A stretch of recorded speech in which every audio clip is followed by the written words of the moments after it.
Showing up as your authentic self requires building a mental muscle that draws up on journeying from self awareness to self actualization. When we show up as our authentic self, we are more confident, more creative, and forge a life that we design. Showing up authentically focuses on recognizing and acknowledging all of our identities. Identities such as age, gender, sexual orientation, religion, spirituality. Some identities are more easily seen, more internalized, maybe education or socioeconomic status. All of these identities affect our feelings of being accepted and belonging. My identity of living and practicing DEI&B, diversity, equity, inclusion, and belonging, is forged by a racial incident my daughter experienced as a high school student. The incident left her shattered. It was then that I understood my assignment. My assignment to educate, illuminate, and facilitate a thriving community built on acceptance and belonging. My leadership practice is built on a foundation of being self aware, ensuring that leaders show up authentically. Leaders, are you creating a culture that promotes authentic engagement so your team members show up authentic and feel accepted and belong? Kimberly, share with us, what are your thoughts about showing up authentically? Thanks, Twiana. Thanks for sharing your thoughts and your personal story about your daughter. What a trying event in her life. And I'm sure it impacted her. And it's obviously impacted you to take your own initiative and be authentic in what you do. Congratulations. What does it take to be and live in authenticity? Authenticity to me means three things. One, self-awareness.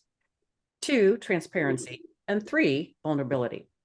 In an effort for me to be more authentic, I realized that I need those around me to be more authentic as well. When a peer made a comment about my last speaking engagement, it upset me, made me sick to my stomach, and made me want to run to a safer place. However, choosing not to tell them how I felt wouldn't be authentic and would go against my recent positive intelligence training.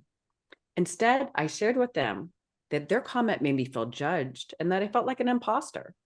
I'd recognized that my queen judge and my queen high achiever, names I'd given my saboteurs from my PQ training or positive intelligence training, were in the room, and I acknowledged them. My steps to being self-aware, ensuring how it felt, he had made me feel, was me being transparent and vulnerable and sharing that. They stated their question was more of an intrigue and curiosity. They stated their question to me was more of intrigue and curiosity, as they had never considered my way of solving the problem. They were sharing their transparency and authenticity. In us both being authentic, the conversation took an entirely different path than a path of hurt and defensiveness, and a more positive one. Where are there opportunities in your conversations and your leadership for you to be more self-aware?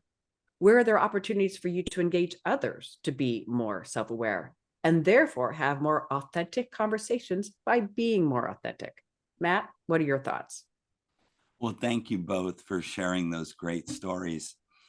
To understand what it means to show up as your authentic self, I encourage people to think about a Venn diagram where there are 4 circles encompassing the 4 elements of purpose, values, gifts, and passions.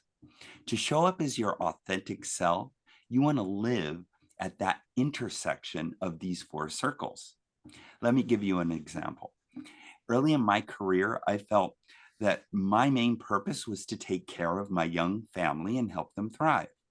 My gifts included a talent for math, science, and engineering. My values instructed me where to focus my career. For instance, I stayed away from the defense industry and towards the telecom industry. And my passion was to make radios. I love making radios, so much so that it doesn't even feel like work to me. Remember, your purpose, values, gifts, and passions will change over time. So it's good to periodically check in with yourself to make sure you're living at that intersection of your Venn diagram. For instance, mid-career, I realized the importance of teamwork and became passionate about creating effective teams. That led me to study the Enneagram, which furthered my understanding of my own personal gifts. My values instructed me to share everything I learned about teamwork with the world. And that inspired me and my passion to write a book, Teamwork 9.0.